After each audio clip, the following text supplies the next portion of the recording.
Hello guys! Magandang gabi! Hata tayo sa gabi guys. Sundo lang tayo sa may BGC guys. So dito tayo dadaan sa may Bayani Road.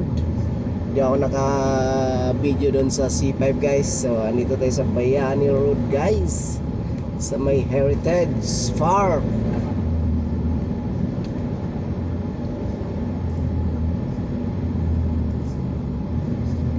Thank you guys. Kumusta po? Mainit o anong mayroon dito? Mayroong ano yan? Si George Bukobo. Yung ano ng Taguig guys. Yung truck niya.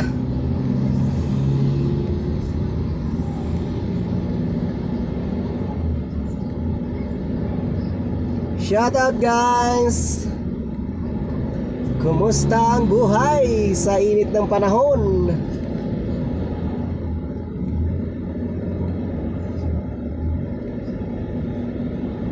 Hataw pa rin tayo guys!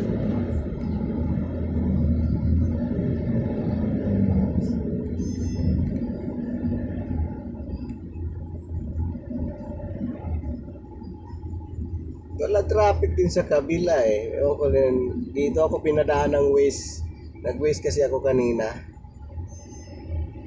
Pinatay ko na. Dito daw sa Bayani. Tapos Old Lawton Avenue.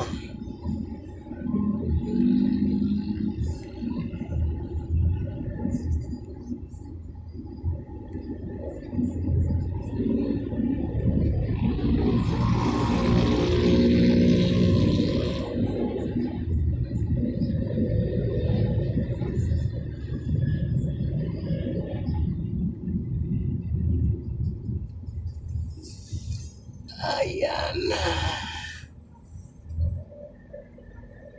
Sibak.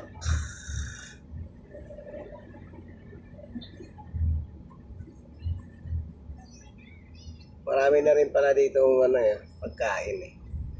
Restaurant. Choking. Papayas. Upiyay. Amber pa, marami na.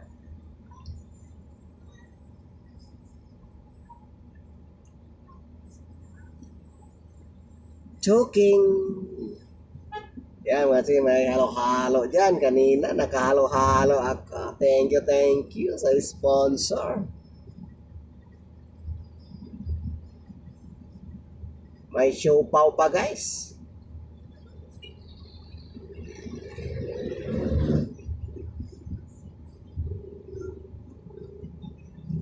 Jollibee. Sarap. Tesla oh. Hindi naman kasi pang motor yan eh.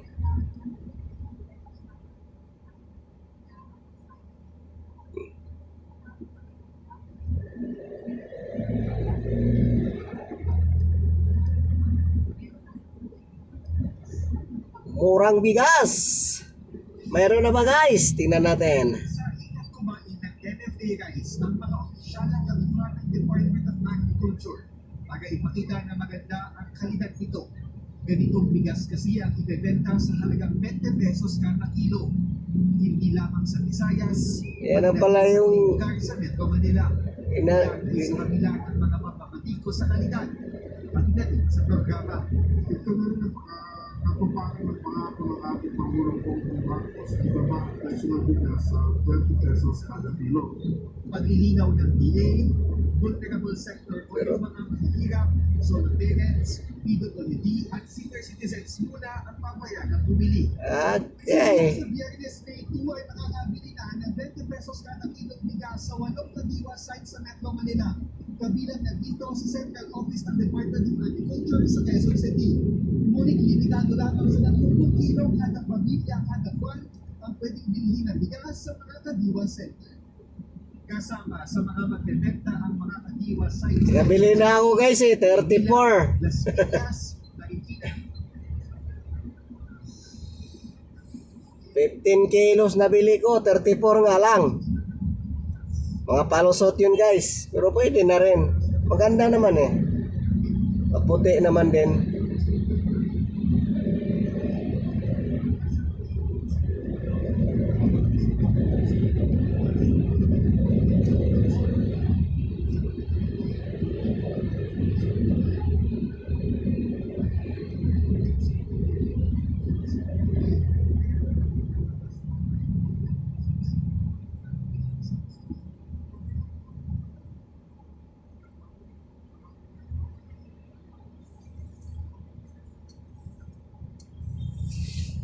Bakit ngayon nilabas na eleksyon din? Talagang politika talaga bago inilabas yung 20. Di ba guys, anong sa inyo guys? Bahala kayo dyan. Yan lang akin lang yun. Aking kuro-kuro lang yun guys ha. Bakit ngayon lang inilabas din? Pwede naman nakaraang taon. Eleksyon nga talaga. Iba talaga ang Pilipinas guys.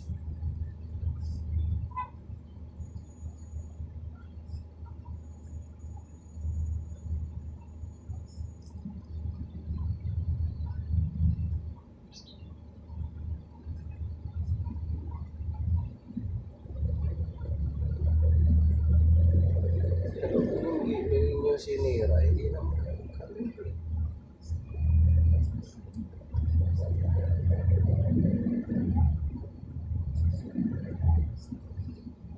Diba? Hindi sinira. Hindi naman yung makabili.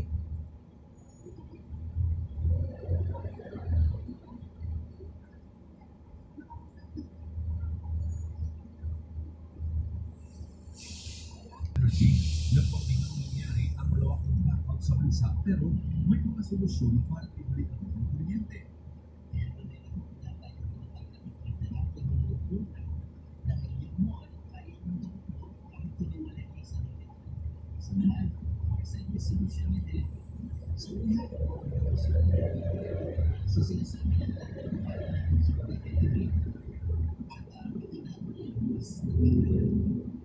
Kung sinabi ng Energy Secretary Jennifer Villarco,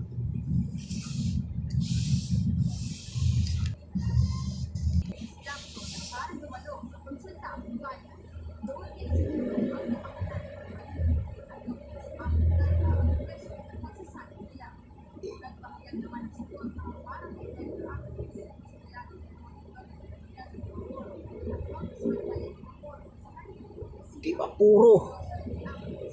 Di mapuro guys. Shout out guys. Matraffic na guys. Thank you, thank you. Tsaga-tsaga lang guys.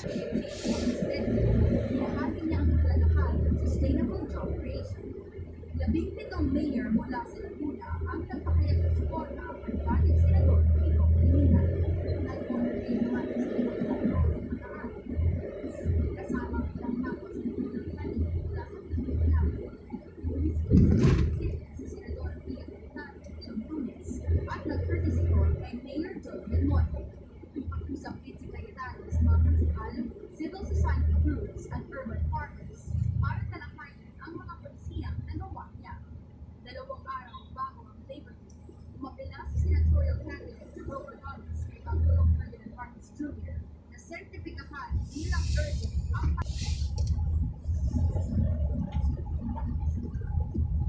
Nasa BGC na tayo guys. Pero 8 PM pa yung sundo natin. So mag-ikot-ikot muna tayo. Pero malayo pa naman sa area.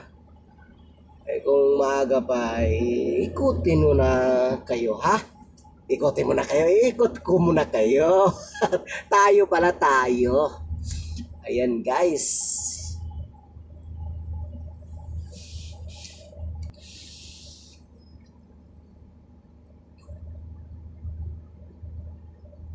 Bakit traffic guys?